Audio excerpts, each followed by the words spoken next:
September 28th, 1972. It's Game 8 of hockey's Summit Series. The best of Canada against the best of the Soviet Union. After 7 games, each side has 3 wins and a tie.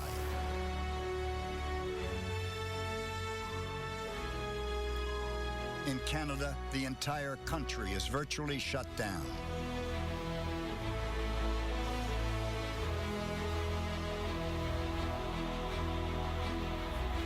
The nation's cultural identity on the line.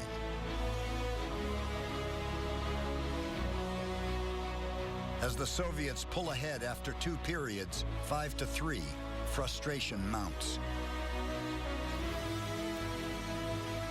During the intermission, the goaltender Ken Dryden says to himself, "In 20 minutes, I will be the most hated man in Canada."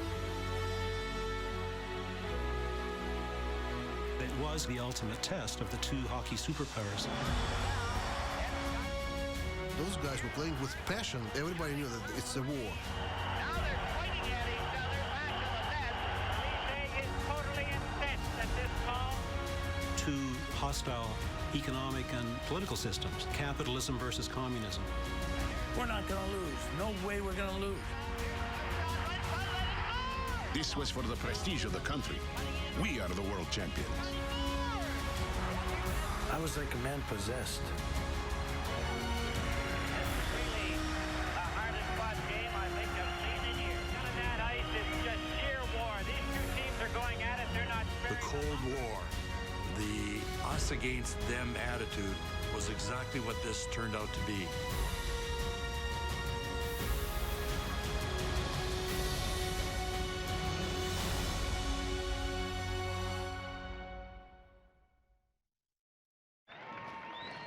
For 4 long decades, from the end of World War II to the crumbling of the Berlin Wall, ideological differences and military muscle threatened the very existence of the modern world.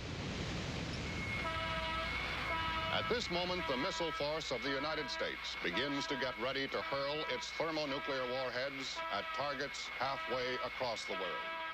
The United States and the world's other great superpower, the Soviet Union, engaged in a real and terrifying Cold War that reached the entire free world and communist bloc. He tells the delegates, the sun of communism is rising. Our forces have never been so powerful.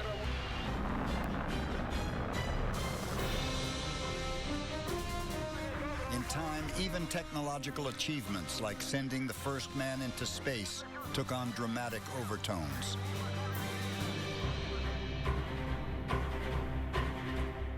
Success in sport was especially important to the Soviets. They viewed winning as an affirmation of the communist system. And their triumphs frustrated not only the United States, but other Western countries as well. Especially one country obsessed with one sport. Hockey is Canada's game. It's played from coast to coast, in small towns and big cities, on ponds and rivers and rinks, both indoors and out. The history and heritage of the game is ingrained in the culture, and success on the ice is expected. In the first 7 Olympics, the Canadians won 6 gold medals.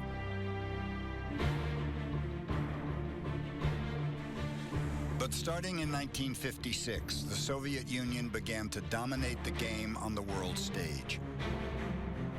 Year after year, tournament after tournament, the subsidized amateurs of the Soviet national team beat on the Canadians like a maddening drum.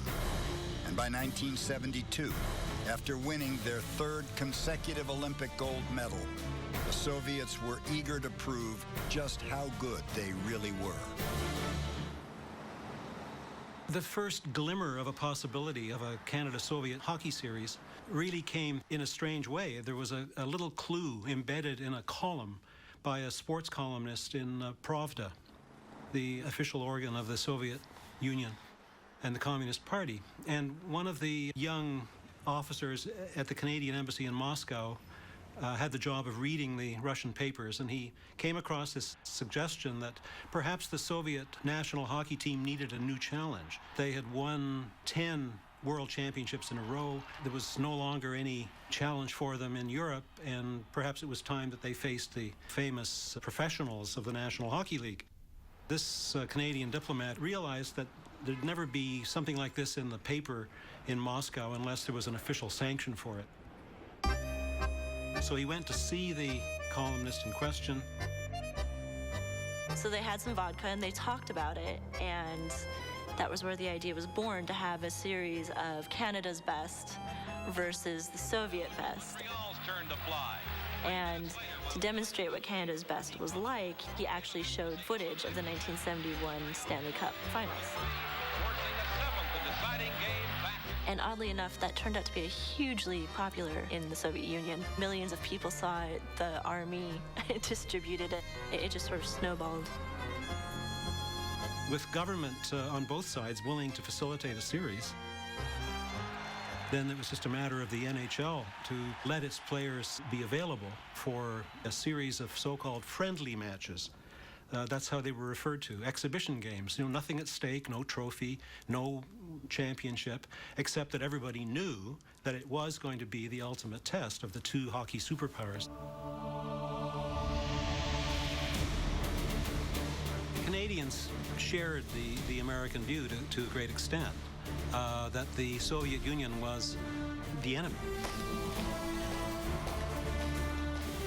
The superpower that had the missiles pointed straight at our cities. We just saw them as that kind of scary place where they paraded their missiles through Red Square on May Day every year, and that was a suggestion that they were out to get us. The Politburo asked us to guarantee a good result. This was for the prestige of the country. We are the Olympic champions. We are the world champions. Hockey was the face that Canada wished the world to see. The world's going to pay total attention to us because this is the second most important country in the world we're playing, and we're going to smoke them.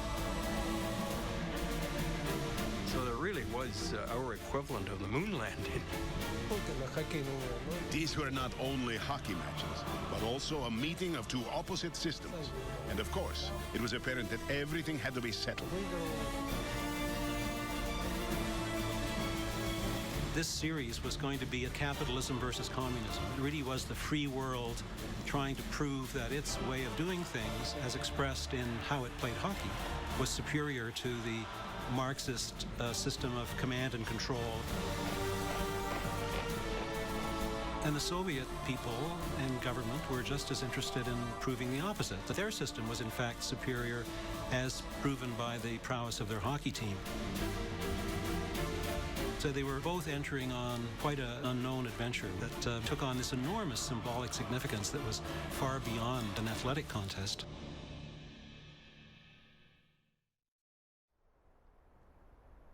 The structure of the Summit Series was simple. 8 games, 4 in each country, played in September of 1972 prior to the NHL season. The Canadian team, 35 of the country's best professional players, was assembled by Alan Eagleson, a bombastic lawyer from Toronto who represented many of the game's greatest stars. Recognizable names familiar to fans both north and south of the border. Phil Esposito and his brother Tony, Bobby Clark, Ken Dryden, Pete Mahavlich, Rod Gilbert. Even without Bobby Orr, who was injured, or superstar Bobby Hull, who had left the NHL for the fledgling World Hockey Association, the firepower on the team was undeniable and unprecedented. The preparation, however, was altogether different. I had been working for a company in upstate New York who had just filed for bankruptcy, and I found myself out of a job. I got a call a day or two later from Alan Eagleson. He asked if I would be interested in being the GM coach of the team, and I certainly was. There was no place else for me to go at that time.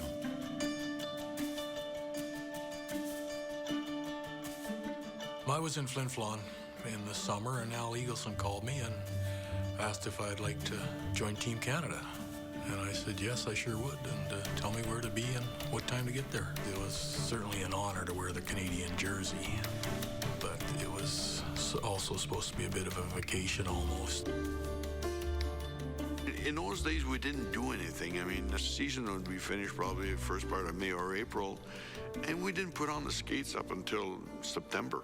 Camp would be 6 weeks, and during that training camp period, you would then get into shape or get as close to getting into shape as possible for your NHL season.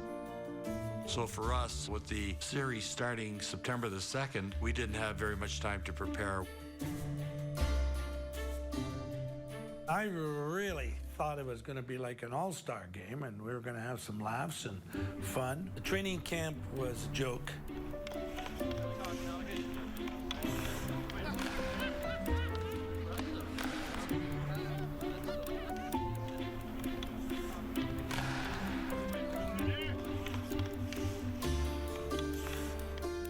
We didn't really train hard. We really didn't. I didn't. I made jokes about saying that the closest to the ice I got was the ice in my vodka. But I can tell you this, we had a good time. We really did. It was supposed to be a cakewalk for Canada. Oh gosh, how good can they be? I mean, we have so many skilled players on our team. I mean, it won't take very long, maybe, 2-3 days, and then, we'll be in shape.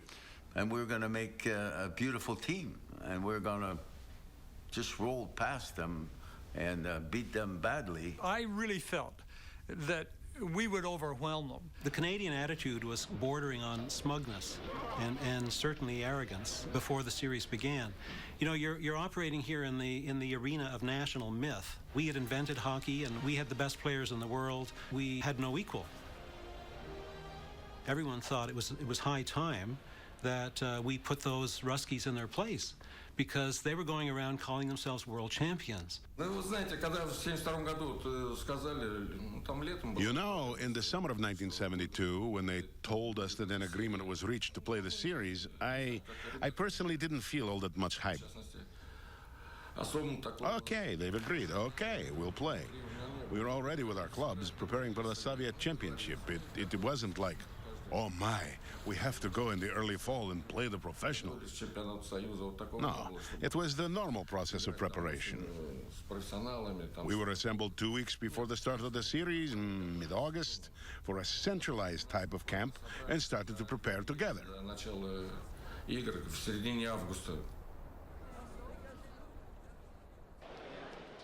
I mean, we didn't care about them. We had so much firepower. It really didn't matter what they put out there. Yeah, I knew they were good hockey players, but we were going to be so much better. We are the best in the world, and how are they going to beat the best in the world? But what's strange, before this series, there were no pep talks from the bosses, even the sports bosses. They treated us very gingerly and with some fear.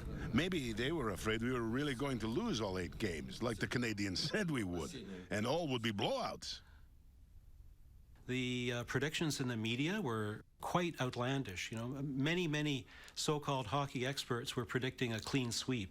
The headlines were, 8-0 for Canada. Dick Beddoes, the great writer in Toronto, said if the Soviets win 1 game, he would take his column, dip it in borscht, and eat it on front steps of City Hall in Toronto. But there was no chance. Everybody, 8-0, maybe 7-1. People were relishing the prospect of trouncing the Soviets, of absolutely whipping them and showing them who was best. But at the same time, there was an air of mystery. The Soviet Union was this other planet, and so when these players arrived and they skated out on the ice of the Canadian Forum, they had funny-looking, tight-fitting small helmets, red helmets that they wore that bore a strange resemblance to the cosmonauts' headgear.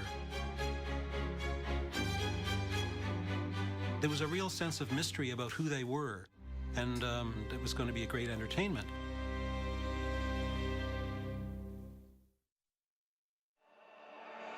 On September 2nd, 1972, in front of a welcoming and confident Canadian crowd, the Summit Series opened at the home of hockey, the Forum in Montreal.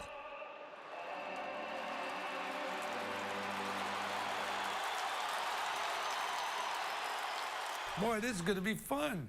You know, Pierre Trudeau got out there, and I remember him dropping the puck, and I whipped it back, and I went, hey, I won the face-off. There's the official face-off. And I don't know who took the face-off against me. I have no idea whether it was Mihailov, ugliness. Boris Mihailov, you know, he has to sneak up on a glass of water to drink it. That's how ugly this guy is.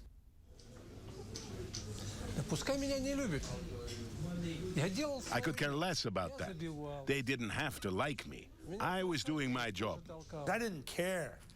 And I was joking around. I was having a good time. I really was. Halfway around the world, the sense of anticipation was just as real. When the series started, it was, you know, in September of 1972. I watched it on a small, tiny black and white TV in our kitchen. Then they started to introduce the players, and they introduced Team Russia. There was like really polite cheers, you know, it was really quiet.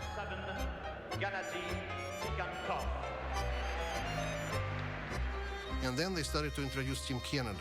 And you know what? I thought it was like an earthquake.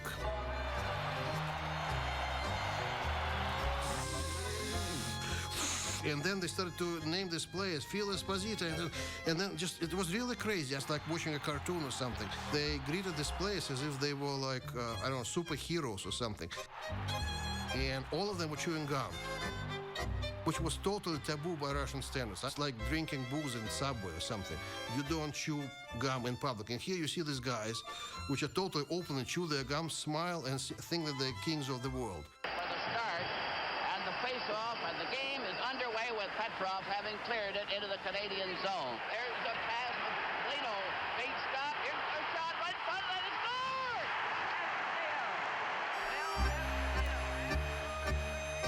When Team Canada scored, like I think it was like 30 seconds in the game, it was 1-0. It just like, and everybody thought that's it. And after 30 seconds, scored a first goal. I said, oh man, we're gonna have a good time here. Back to Henderson. Henderson fired it home. The first 5 minutes, we're up 2-0. Oh, this is going to be fun. This is going to be very easy. Well, the beginning of the game made us disheartened and discouraged us. I personally thought that was it. To make things worse, the organ plays the funeral march.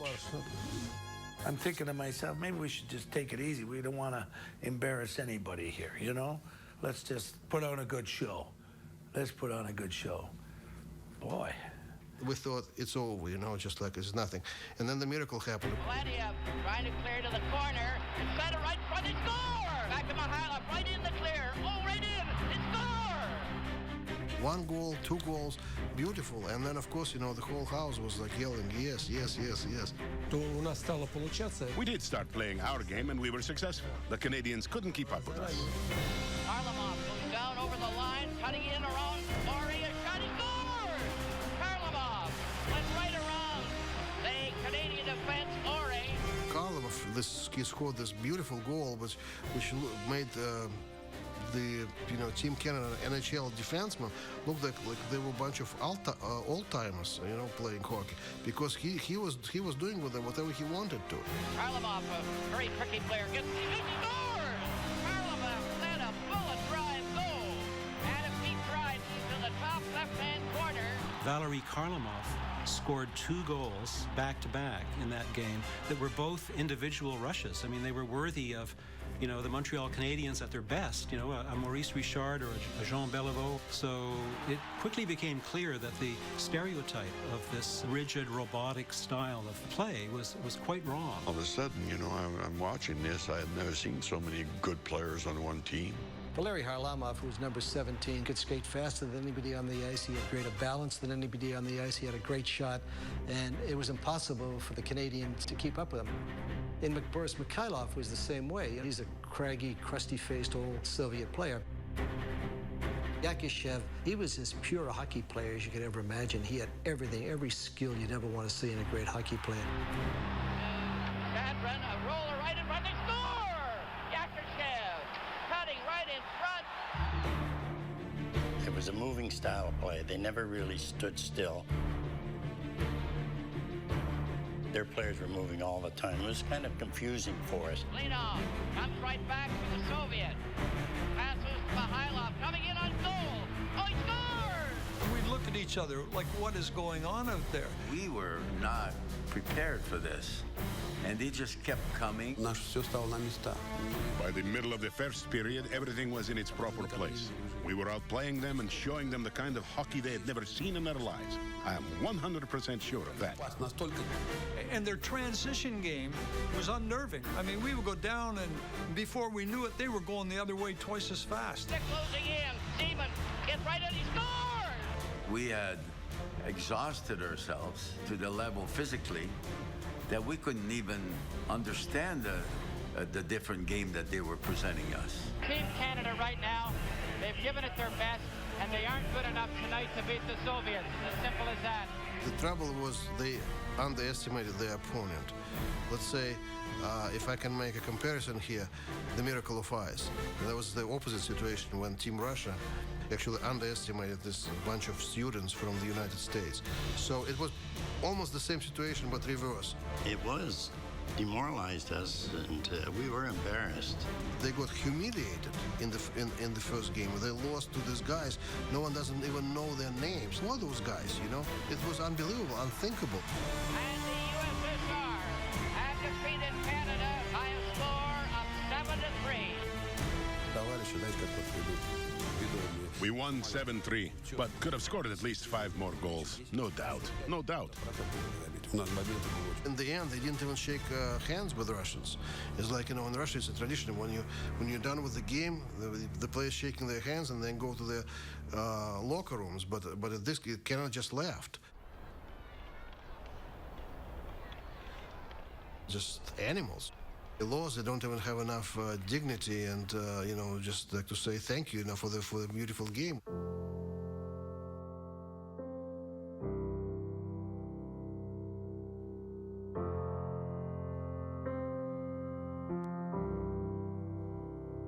The sense of shock that set in right across Canada from coast to coast was profound. We were tremendously disappointed. Even my brother, after the first game, he comes up to me, he says, "What happened?" I says, "Listen, I bought you a ticket to see the game. Didn't you watch it? You see how good they are?" He says, "Well, I want you to know you're a disgrace to your country." These total aliens could come over and lick our best professionals. It was just a disillusioning moment. People saw right away that, you know, we're in a fight here. We're in a war that's not going to be so easy to win.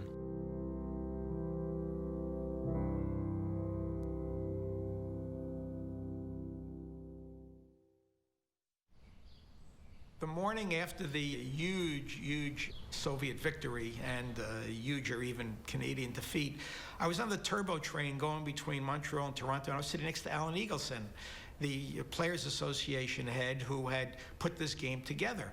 Who walks down the aisle but Murray Dryden, the goalie's father, Ken Dryden's father. Murray Dryden is this avuncular, big guy, very charitable figure. He looks at Eagleson and he yells at him, "You suckered us." And Eagleson jumps up, gets over me, climbs over me, and gets face to face with Ken Dryden's father. And Dryden's father is yelling at him, "You told us these guys weren't very good." Here was a guy whose son was embarrassed in a 7-goal debacle. If these two intelligent guys could come to this, what about the average Canadian? And I realized the impact that this thing had on this whole country. Dryden certainly wasn't the only humiliated Canadian after Game 1. As promised, the legendary hockey writer Dick Beddoes, who predicted that Canada would sweep the series, soaked his column in borscht and promptly ate his words. Like most everyone else, he was surprised to learn just how good the Soviets were, especially their goaltender. Vladislav Tretiak, who was the goalie of Team USSR, who was only 20 at this time. And if you really think about someone who was underestimated, it was Tretiak. During the preparation for the series, Team Canada sent their scouts to Moscow to watch, what are these Russians? Who are they? Who are their stars? How are they playing? On top of the regular scouting report that they would do on any team, we've asked them to specifically give us a report on the Russian power play and the method they use to kill penalties when they're shorthanded, and also to give us a pretty good book on their goaltenders. They came back, they're okay, and their forwards are okay, their defense are so-so, and they have a terrible goalie over there.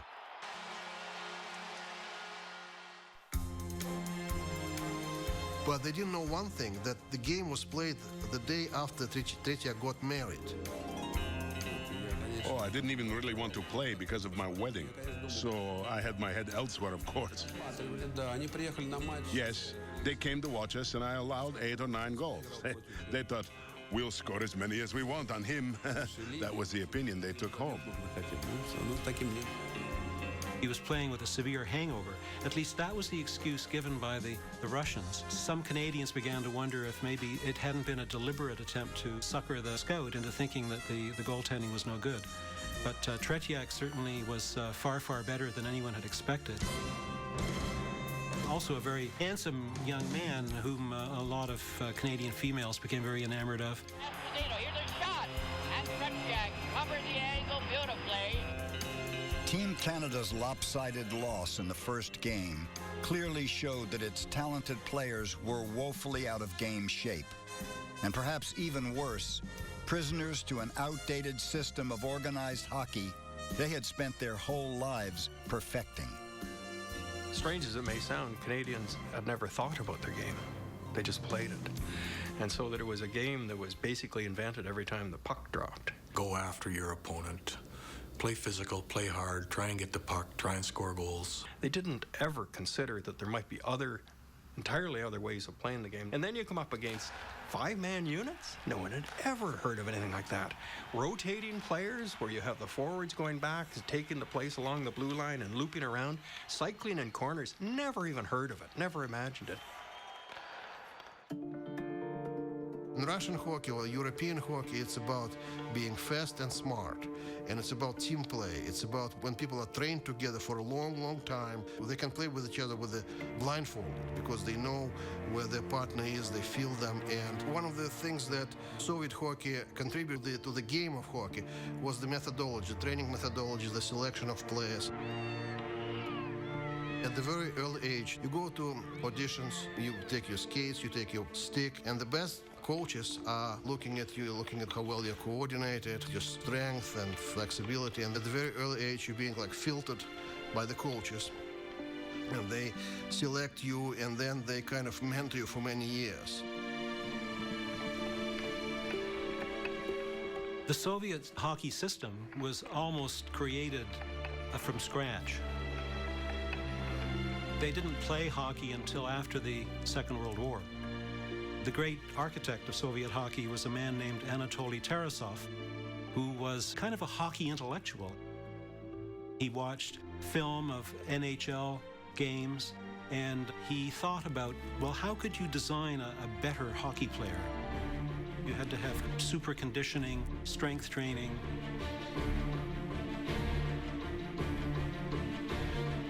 Develop his skating skills, and all of those kind of fundamentals before you even got to the question of, handling the puck and shooting the puck. That could all come later, but first you had to build the bionic man. Of course, there was a system. It was a system of training and everything. There was very little distance running, mainly barbells with weights and jumping exercises. We carried each other, crawled.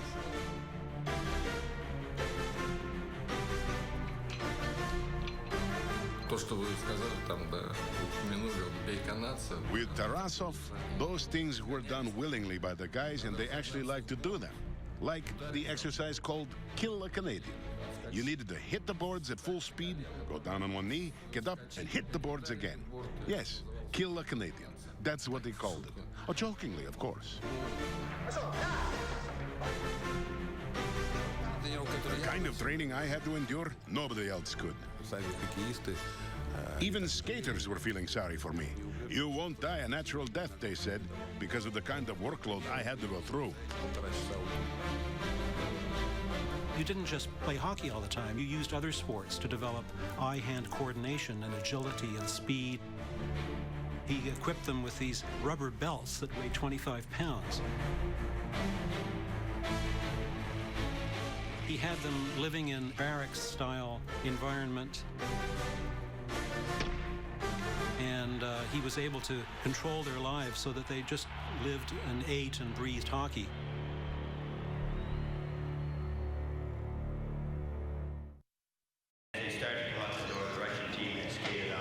I remember saying to my wife, I'm glad I'm not Harry Sinnen, because I'll tell you what, there's got to be some changes. We knew that we had underestimated them, and okay, what do you do? Our game plan didn't work. And obviously, some players really struggled out there, and so we knew there was going to be changes in the lineup for sure. The fact that they beat us up pretty good in the first game, no longer was this going to be a friendly series.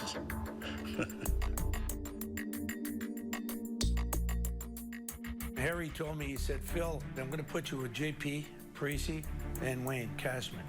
I said, fine. We had to play a different style against the Russian. We could not go skill versus skills at that time because we were not in shape to do this. So we had to play more like along the walls and stuff, keep the puck away from the middle of the ice. Parisi jammed against the board. All of a sudden, we're finishing each one of our checks, and we're playing the game with a lot more intensity than we had played before. We had to kind of rough it up a little more. And there's a near mix-up there as they fought for that puck. Team Canada's blue-collar approach to Game 2 was more like a typical National Hockey League game. The Soviets were unaccustomed to the rough physical play, and it unnerved them. They were going to slow them down, and they're going to slow them down physically. There wasn't a lot of violence, but the Russians were surprised as the physicality. The Russians would complain about it because this is their baptism.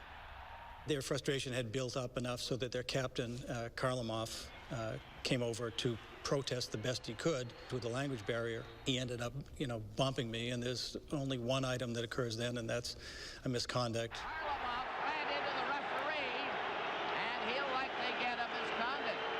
Karlamov. The coach, as I remember, between that period, stormed into the room. There was an interpreter with him, had a whole list of grievances that he thought should have been addressed. Kicked a chair, I think it was, metal chairs, it wasn't very fancy, and then left. Actually didn't hear much from him after the rest of the game. While the Soviets were unable to unleash an attack similar to Game 1, the Canadians took an early lead on a goal by Phil Esposito.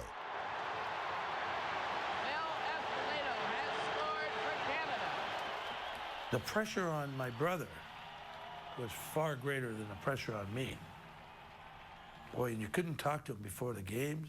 He'd sit there like this.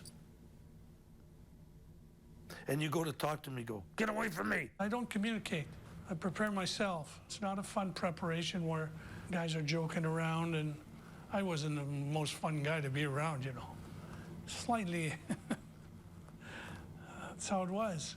Now at the right side, a shot. Oh, a nice save. Another shot. Who's coming in on goal? A shot. Oh, and another save. And again in front of it, Demon shoots. Another great save. With Tony Esposito stopping all but one Soviet shot, Team Canada began to find a comfortable rhythm.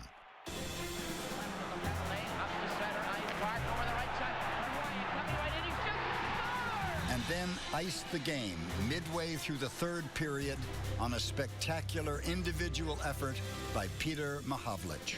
I faked the shot well outside the blue line, and their defenseman got up on his tippy toes a little bit, and I made a little move and deked him and went in alone on Tretiak and made a move and scored a backhanded goal to make it 3-1.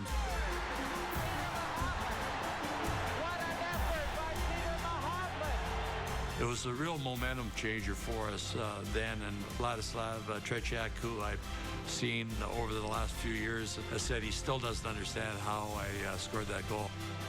And Canada has evened the series 4-1. And then Tony Esposito is being mobbed by his teammates. They all...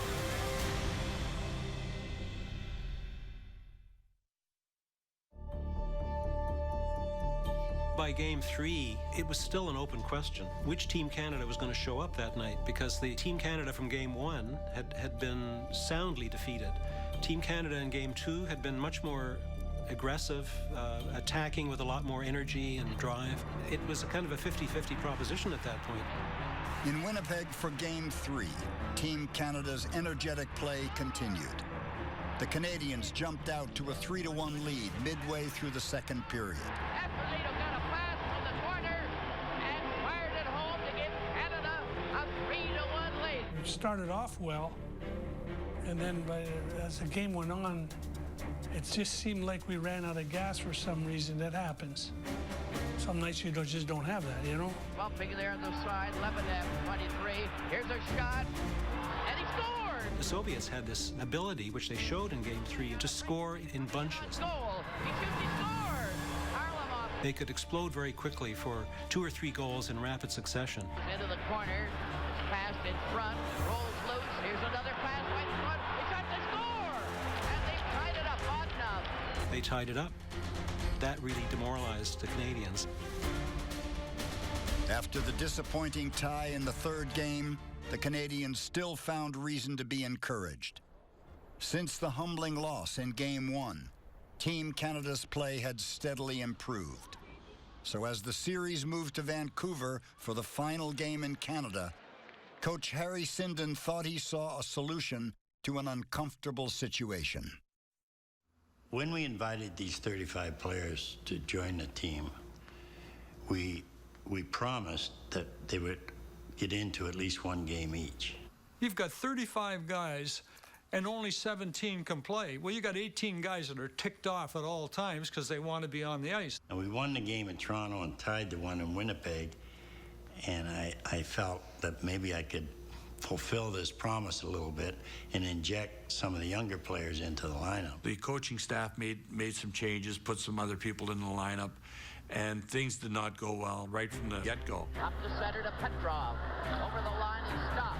They're getting that passing play. Here's Lachenko's drive. Scores! Right wing, they're closing in. Every man is up now for the pass. Here's Lachenko getting his shot. He scores! And the Soviets have taken a 2-0 lead. The Soviet power play is devastating. Their power play was good. It was really good. And we never practiced penalty killing. We were just going on our instincts. We didn't have time. We didn't have time to do all that. They're watching their team thoroughly outclassed. I mean, this was as one-sided as you could ever imagine. A perfect play by Blinov. And the performance of the Canadians was woeful. People were angry, they were upset, they were furious at the players. They're giving the goalies the Bronx cheers when they stop a soft shot. Dryden caught that one with a little derision from the fans. Then a tremendous sense of disillusionment sets in. Going in, number 9 is knocked over by Goldsworthy, and he gives him the elbow again. That's when you begin to get the booing from the stands. The Canadian defense is not standing up, and the Soviet player is walking right into the slot. The crowd didn't seem to like the fact that Mahavlich was sitting on Petriak there for what seemed like 10 seconds. And the fans were just, I mean, they just wouldn't let up. I mean, we were traitors at that point to the country.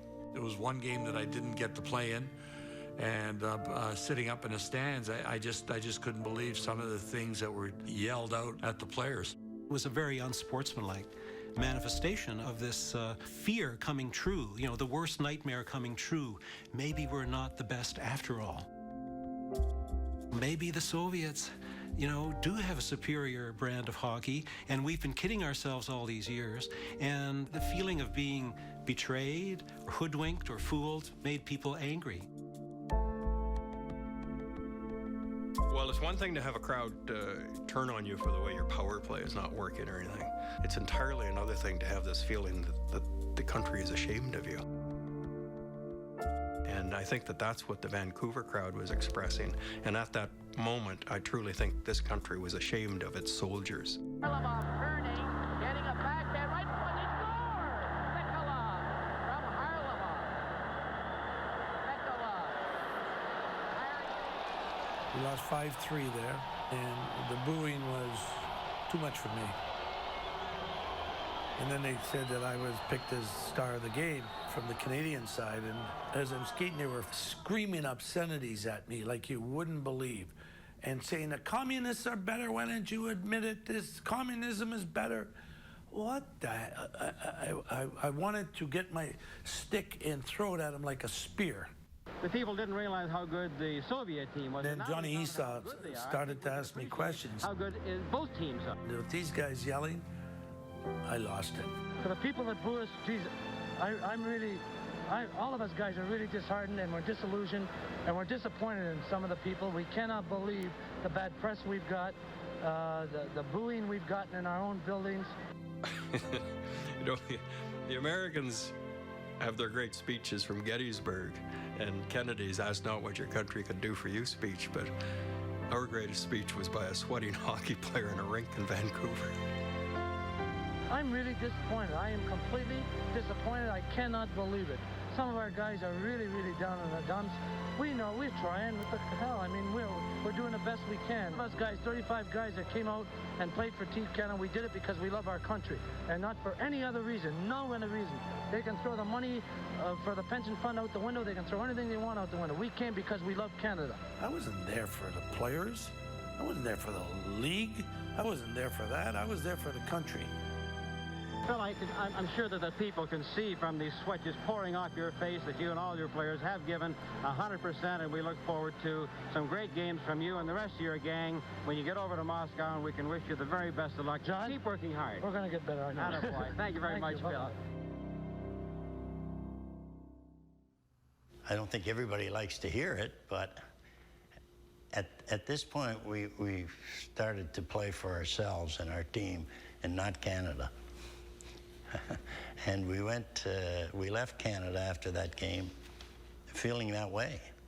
They had turned on us, and I can understand why. And if I had been a fan watching that series, I probably would have felt the same way. But they had turned against us, and we felt we weren't going to get them back by discussing it. We got out of Dodge, so to speak. We left not town, we left the country. We ended up going over to Sweden. The trip to Sweden was built into the schedule as a break between the 4 games in Canada and the 4 in Moscow. It was supposed to be 10 days of relaxation, with 2 games sprinkled in against the lightly regarded Swedish national team. Oh, it was tremendous. It was just tremendous. Plus, we played in an Olympic-sized rink. That was a totally different thing, you know. It's wider and more room behind the net, and it was so important, you know. And then again, more conditioning, more ice time. It's another week. But when the games started, the trip turned out to be anything but a holiday. We didn't know going in how good the Swedish players were.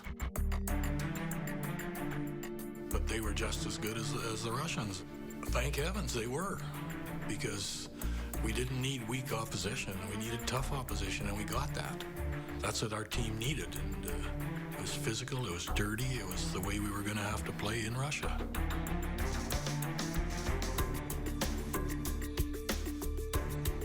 We played the Swedes 2 exhibition games, and it was a bloodbath. It really was. Wayne Cashman got one of the worst injuries I've ever seen. And one of these idiot Swedes filed their stick down and stuck him in the mouth, cut his tongue wide open. Couldn't play. Cash came on the trip anyway. He's quite a trooper, man. And we used to bug him. I'd go up and say, "How you doing?" And he'd go, because he couldn't talk. His tongue was swollen. Couldn't eat. He had to drink through the straw, and we busted him. I would get him milkshakes. Cashman's horrific injury required 50 stitches and kept him from playing any of the 4 games in Moscow. But for the rest of Team Canada, the break served a purpose both on and off the ice. It was going to be a wonderful experience, going to be able to play with the Espositos, the Cornwayes, Savards, Lapointe back there. The other side of the coin is anybody that kept you from the Stanley Cup, you didn't like them. And you had to bump heads with them all the time. They were your rivals, and a few of the guys you really didn't like, you know. We weren't a team. We were just a bunch of guys thrown together. So we went over there, and that's when we really gelled. And we didn't have any pressure on us because we're isolated. We're in the middle of Stockholm. Guy Lapointe's wife, I believe, gave birth. And we got a couple of cases of beer, went right across from the Grand Hotel at this park. Everybody was there. Even Dryden came. And Kenny didn't hang with the guys too often, but even he was there.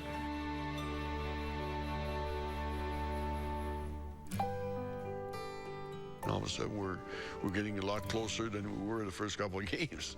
And I think right there we became a team, because the next day at practice, Eagleson said to us, the Russians are trying to change the deal. They wanted no wives can come over, no girlfriends can come over. And I stood up and I said, Harry and Fergie, Al, get out, please. Leave us alone for a while. I stood up there and I said, guys, we can tell them to stick it in their ass and we're going back home unless they live up to the deal. Or we can say, fine, let's go over there and play. My personal point of view is, you make a deal, you stick by the damn deal. You stick by it, you don't change it in midstream. So we should go, but they better stick to the deal. When the Soviets backed off their demands, the series moved forward, with Team Canada determined to restore its pride on the ice. We ended the week in Sweden with two of the toughest workouts I've ever put a team through. If they had eaten and drank too much while they were in Sweden, I was going to get it out in one day. But we did prepare ourselves to go to Moscow.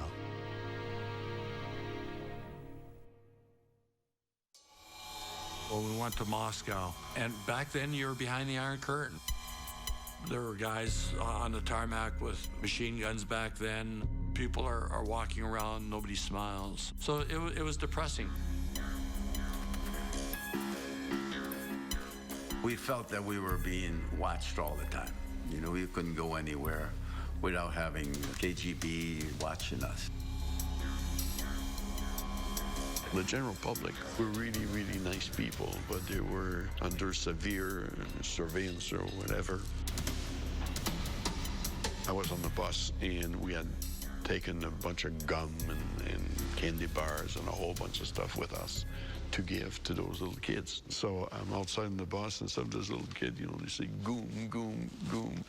You know, so I threw a pack of gum with them, you know, and then there's one of those KGBs or one of those guys comes over, and as the little kid is picking up, you know, kicks his foot and stuff, and he picks up the gum, you know, and they're like, oh my God, you know, so in my arrogance, I went outside and I found a little boy, and I gave him a pack of gum, and I put in his hand and says, go.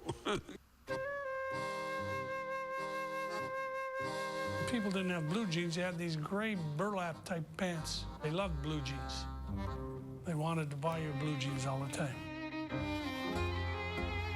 And at that time, it was 1970s. People were wearing the bell-bottom pants.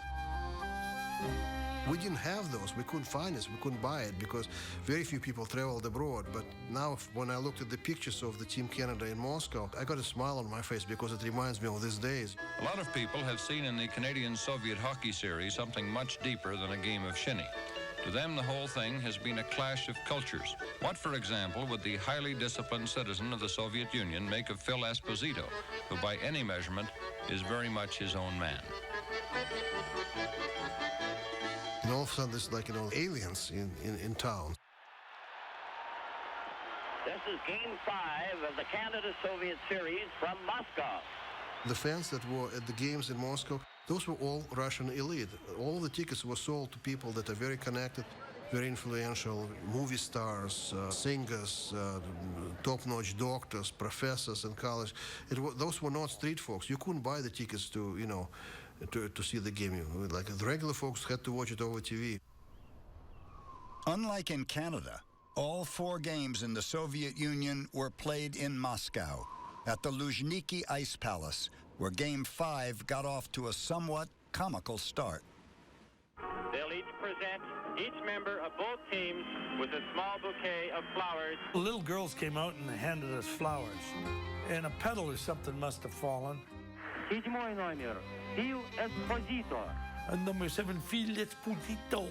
And I skated and I hit the pedal or the flower or whatever it was and went, oop, boom.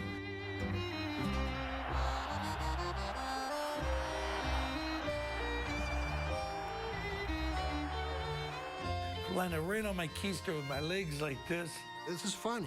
I mean, he was laughing because it's just like, can you imagine? This is like introduction of the team. It's such an important event, all of these big names and whatever. And all of a sudden, he just skates and falls down. If I'd have done that, I would have been so embarrassed. I probably would have, hung my head and tried to get back into line. But that's who Espo was. Made a big deal of it. Threw out his arms like this and ta-da, ta-da. And I give it the bow. And when I looked up, I made perfect eye contact with Brezhnev. You know, the guy with the eyebrows out to here? I mean, I made perfect contact and I went.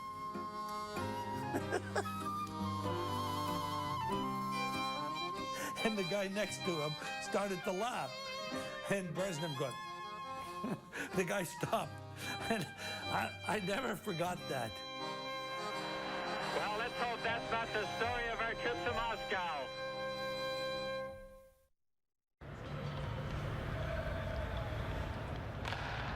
When we were going back to Moscow, we thought, on the big ice, these guys are just going to croak. The big ice surface. We had to get used to that. John Ferguson came to me before the first game in Moscow, and he come up to me and just nobody else around, and he says, Paul, he says, we need your line to do well.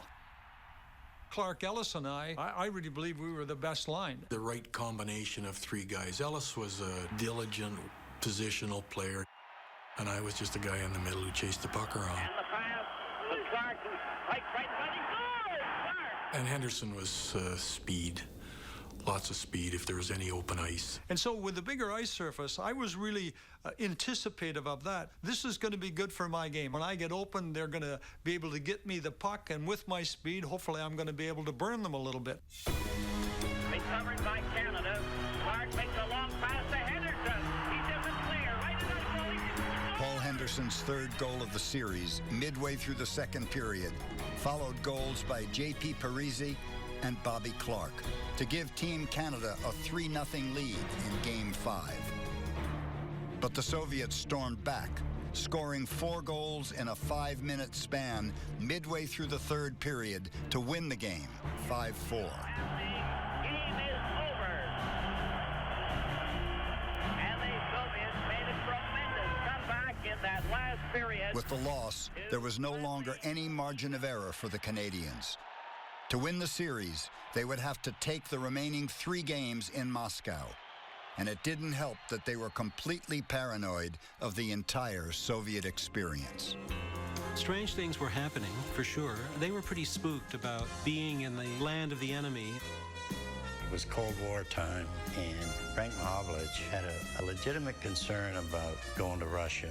His parents were from Croatia, which was not treated very well by the Russians. He had some strong ill feelings towards them. He was a bit paranoid over the whole situation. We were all standing out on the street, along with the guests in the hotel, while they investigated a bomb scare. And when he heard that there was a bomb scare, he certainly thought the Russians were the ones that had planted the bomb.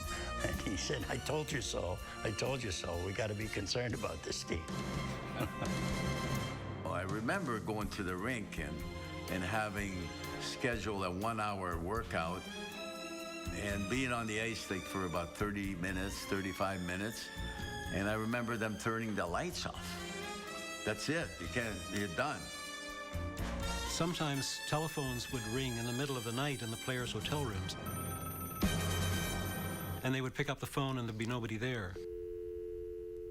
Phone calls would come at 3 in the morning. I remember pulling the phone out of the wall and they came and fixed it.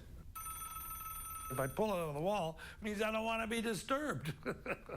They began to feel that the Soviet team was using this kind of tactic to throw them off.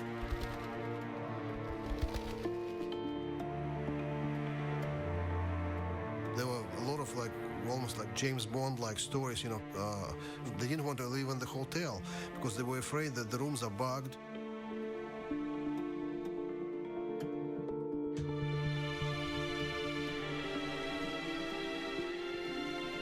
The Russians, through the KGB, will find out their game plan.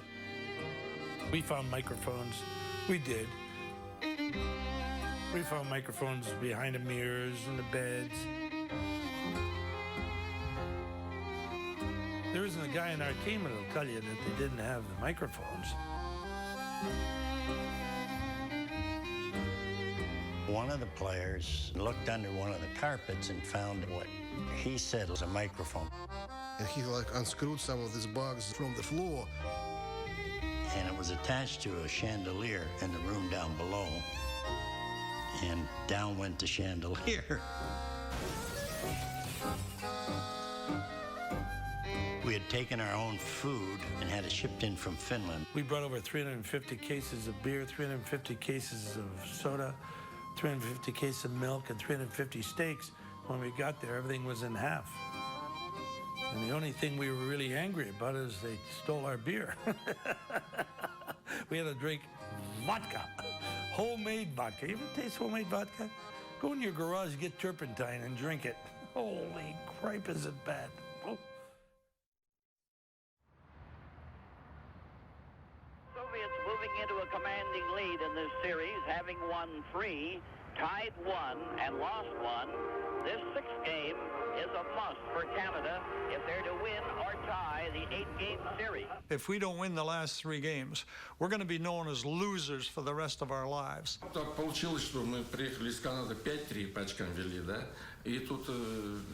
games were 2-1 and 1 in our favor coming back from Canada. After Game 5, it was 3-1 and 1, and we needed to win just 1 of the 3 remaining games to claim the series. So, I think both the guys and the coaches were already thinking the series was won. But we forgot to account for the fact that Canadians always fight to the last second. With its back against the wall, Team Canada returned to a more physical style of play in the next 2 games, starting with a vicious moment midway through the second period of Game 6. I'll still never forget the image. I'm looking down at the ice, and there's Harlamov skating up the ice, and Bobby Clark is about 3 strides behind him. And you can see Bobby Clark here in Game 6 saying to himself, there's Harlamov. We're losing this series because of him. Bobby Clark gripped his hockey stick like a golf club, whipped him right in the ankle, broke his ankle. But guess what, folks? The series changed. I believe on this one, I don't think he meant at that time that he was going to break the guy's ankle or anything like that, but certainly Harlamov was going to go down one way or the other. Of course I think it was intentional.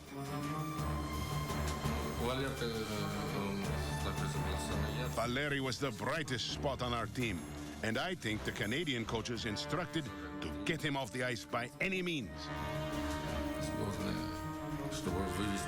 And Clark, unfortunately, was successful in doing that. Well, I got to pull Sergeant Schultz on this one. I didn't know it happened. I didn't see it happen. I didn't know anything about it. The story went that Bobby went out under instructions from someone. It certainly didn't come from me, and I don't think it came from John Ferguson, my assistant. He never told me to do that. I did it on my own. And chased him down the ice and whacked him. Tempers are flaring at every opportunity. That's the way Clarkie played the game. And I would say probably in that team, he was the only guy that would go out there and do something like that. But he would have done that for the Philadelphia Flyers. That's who he was, and so he wasn't out of character. Clarkie was so competitive, he'd push his grandmother down the steps to win a hockey game. As I've often said, it was an awful thing to do, but it sure felt good. Well, the only thing I regret about that is that he didn't do it in the first game. Are you kidding me? That's part of the game. That's part of the game. And I have no problem with it. None. You understand this was war. the 6 and 7, they were nasty games.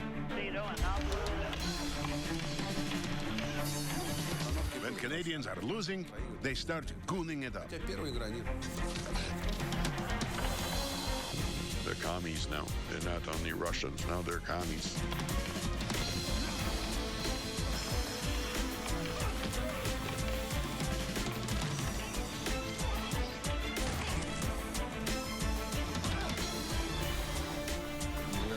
What we encountered, we weren't quite used to it, even though we were warned that the Canadians play tough.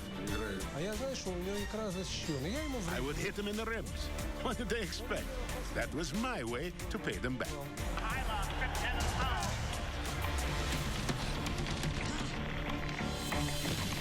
There were some players on that team that you could really hate. It's all extra motivation for us. Down in that ice, it's just sheer war. These two teams are going at it. They're not sparing the lumber. They're not sparing the body. Now it was really our system against their system and stuff, you know, and it became a personal.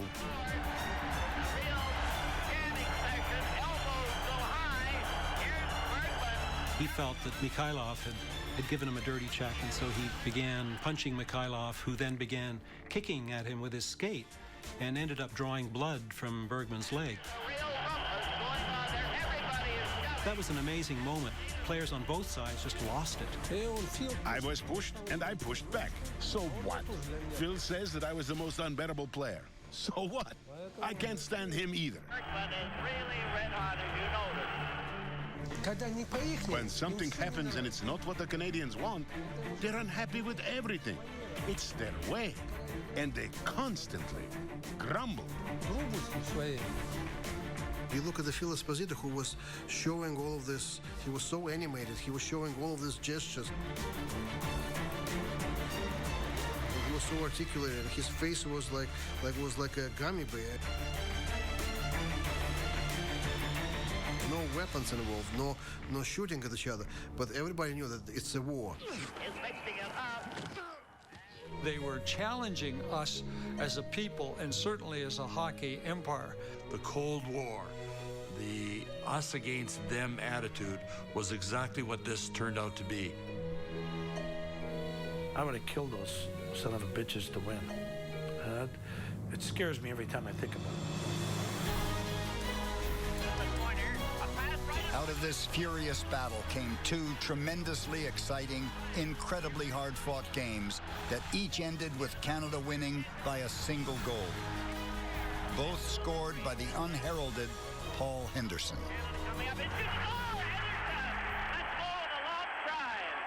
Henderson's first game winner came in the second period of Game 6, although he probably shouldn't have played at all after suffering a head injury late in Game 5.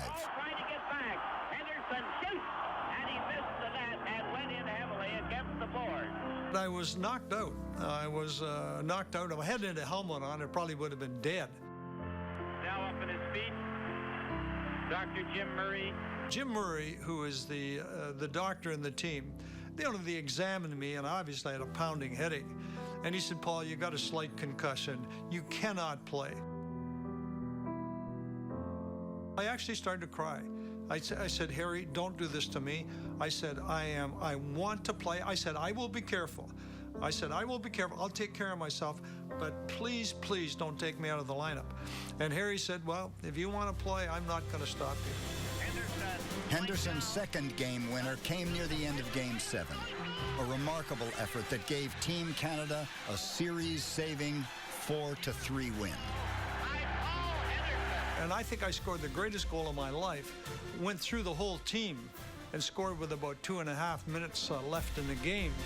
Henderson makes a beautiful move on this goal. This is an absolutely beautiful move by Henderson. And that, to me, was the most satisfying goal I've ever scored in my life. In fact, after the game, I said to my wife, I can die a happy man because I will probably never score a bigger goal in my life.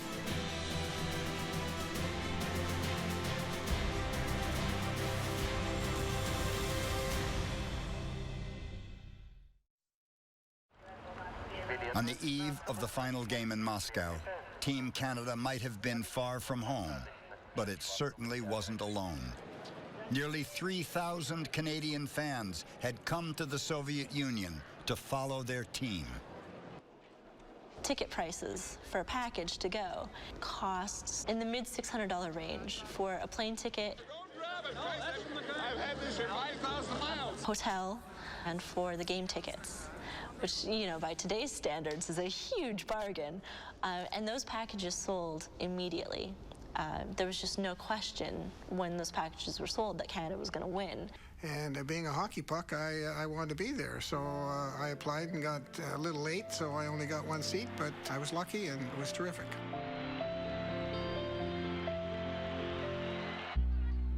The European tradition is you watch the game almost as if you're at the theater. And then all of a sudden you have the Canadian section. It's just a riot of color and Canadian flags. But this is a party atmosphere for us. It's a hockey game, but it's a party atmosphere. I mean, we were loud. Those fans were supportive of us the whole time.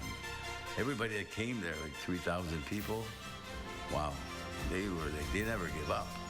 I mean, they were like pumping us, but it was amazing. I can still hear them chanting, and one of the chants was Da, da, Canada. Yet, Soviet. Da, da, Canada, yet, Soviet.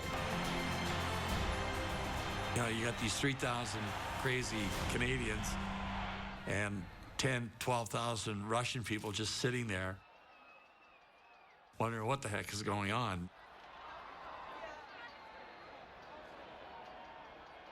Now, the fact that most of them were hammered has got nothing to do with it, but that I remember that so distinctly.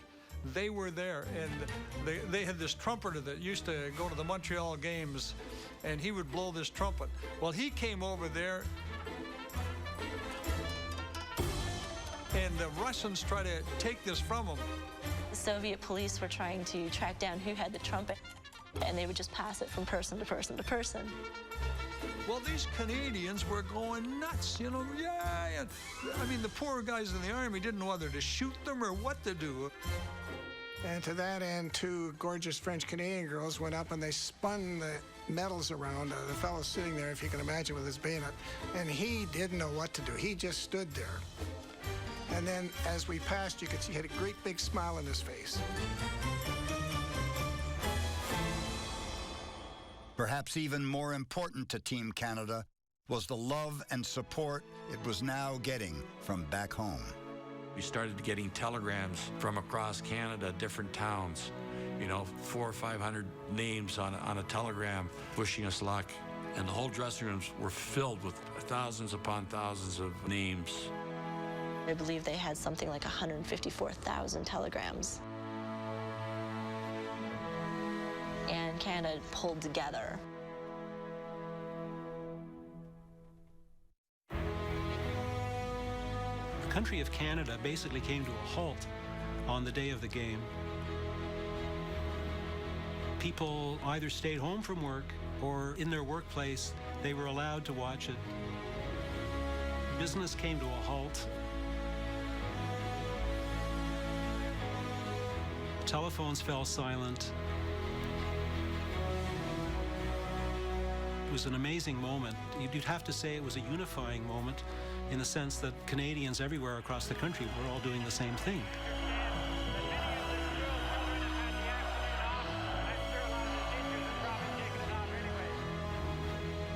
The drama was so amazing. I mean, Foster Hewitt, the play-by-play commentator, said, "You have been writing the script. Couldn't have produced a more dramatic and exciting final. Tonight we are making hockey history." It's no longer an 8-game series. It's down to a 1-game series. Here in the Moscow arena here is tense as we get ready for this 8th and final game of the series.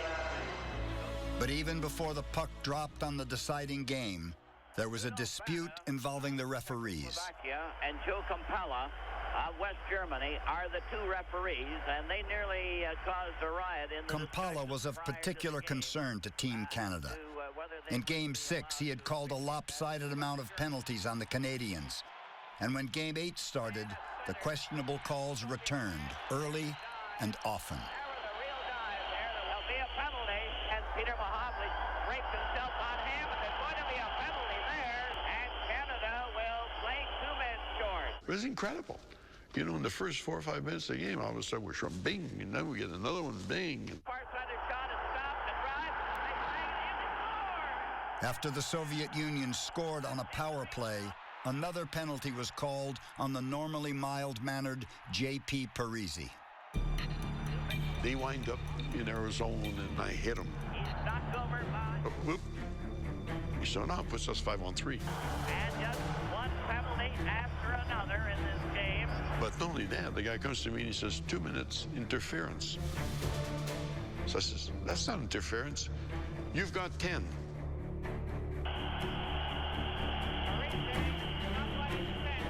Snapped. I snapped.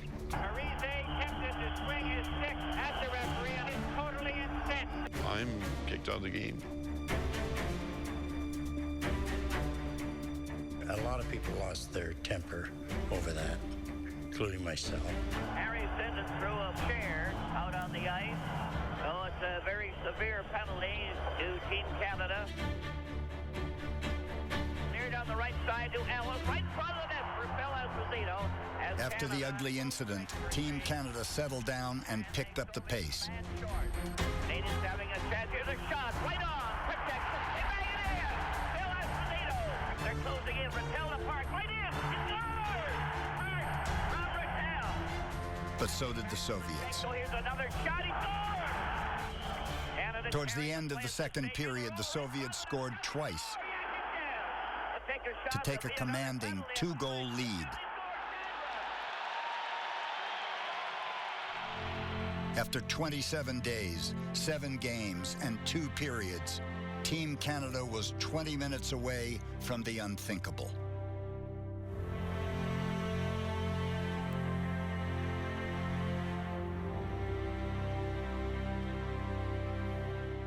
With one final period remaining and their heritage on the line, the boys from Canada were playing their game for their country.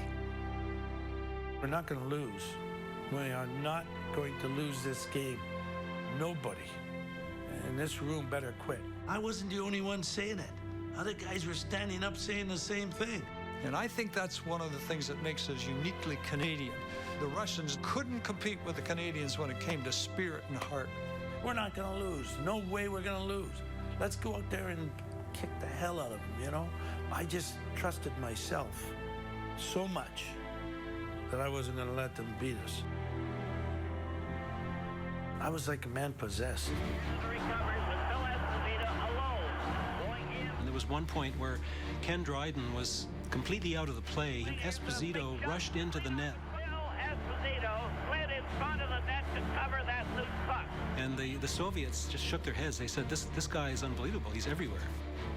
Thanks to Phil Esposito, just 2 minutes into the third period, Team Canada got 1 goal closer. Corner is bumped back to the net, centered it. It deflected. I pounded it down, and I swung, and I missed it. Trocek went down, and the second one, I just went boom.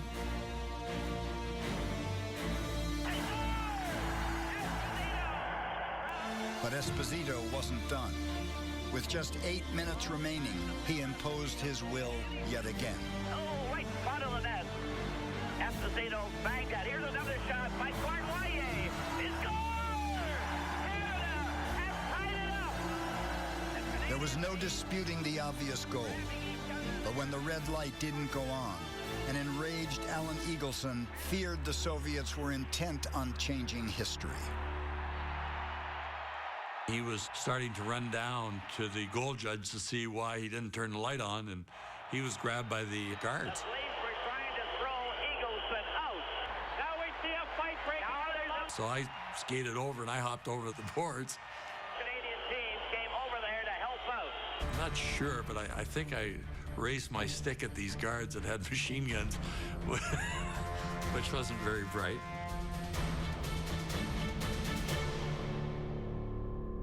So then we got Alan to come to our bench, and of course he walked across the ice. He wasn't too gracious about that, as he gave everybody the finger. When that rumpus started, or whatever it was, nobody knows. Both teams have given everything. It's been one of the best games I think they've ever played. 5 all time, 1:02 left in the game. Canadian team went into a huddle there, which seemed to be a little unusual. With the game reaching its final minute, and the Soviets seemingly playing for a tie that they claimed would allow them to win the series on total goals, Team Canada's unlikely hero needed to score once more to become a Canadian legend. I stood up and I started yelling at Peter Mohavlis to come off the ice. I had never done that before in my life. I never did it again. And I jumped over the boards, and the defenseman stuck a stick out. I tripped on it, fell into the boards. I got up so quickly, Phil just whacked the puck at Tretiak, and it was right there. Marnoyer has it on that wing. Here's a shot. Henderson made a wild stab for it, fell. Here's another shot. Right by the score. Henderson has scored for Canada. Henderson right in front of the net. And the fans of the team are going wild.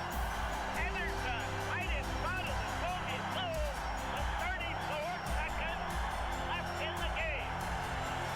An absolute mob scene over Paul Henderson, as there should be, and this crowd is going wild.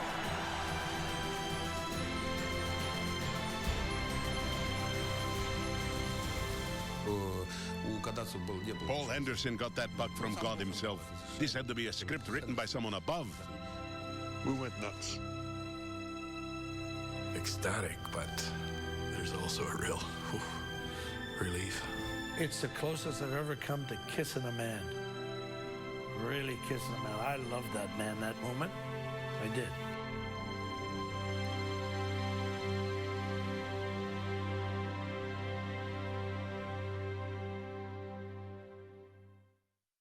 Shot by Gusev. Tried and played it back to the goal. The game is over, and Canada has won the series. They defeated the Soviets 6-5 in a thrilling, hard-fought tussle here. Of course, right after the game, there was disappointment. We lost. We are athletes, and it's a bitter pill to swallow. But then the emotions calmed down, and it was time for a sober analysis. We realized this was a good series, and the conclusion was that we played worthy hockey. And I must say, Foster, is that both these teams played so well, it's a shame that anybody had to lose. By the time it ended, I was just empty inside. But the disappointment from losing was less than the sheer exhaustion I felt. It was hard to even comprehend what happened. So, yes, I have the disappointment, but pride too. We showed the world that we could play beautiful hockey. So I'd say it's 50-50. These games should be respected. Two amazing teams.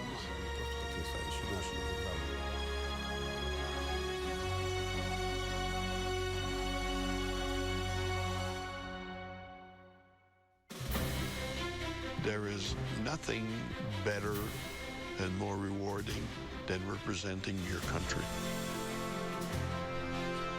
And when you're standing at the blue line and they're playing your national anthem, there is nothing like it.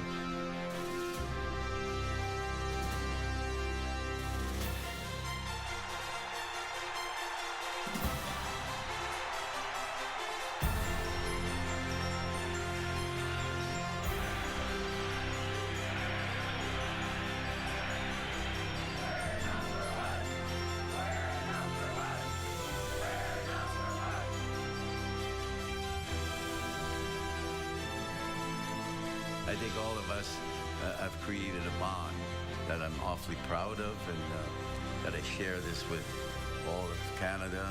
Like every time I go back there, people still remember it. And this is the moment that everybody has been waiting for. Phil Esposito, a tired bunch of hockey players, a very weary gang of guys, and a sensational gang for everybody.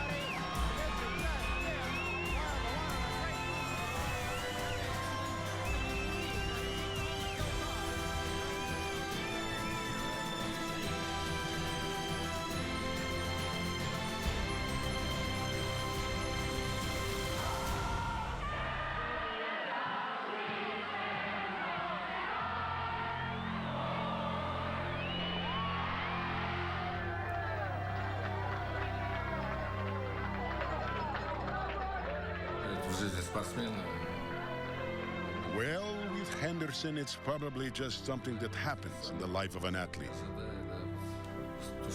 And it was just very unfortunate for our team. He scored all the big goals. I have to give him credit. And maybe some reverence. It is why he is worshipped in Canada to this day. Even though, as people say, he wasn't really a star on his team. But because of this series, he's become the #1 star. Americans tend to remember where they were and what they were wearing and who they were with the day Kennedy was shot. Canadians tend to remember where they were and what they were wearing and who they were talking to and who they were with the moment that Paul Henderson scored that goal. That's how important it is in our history. They don't ask me questions initially. They tell me what they were doing and where they were. Here's a shot. Henderson made a wild stab work spell. Here's another shot. Right in front of score. Henderson has scored for Canada. And even kids that were not even born, they do projects at school, and I get phone calls all the time. There was a 15-year-old kid called me a little while ago, and he says, my dad was telling me about the series, and he said he got so emotional, my dad started to cry. He said, Paul, I've never seen my dad cry in his life.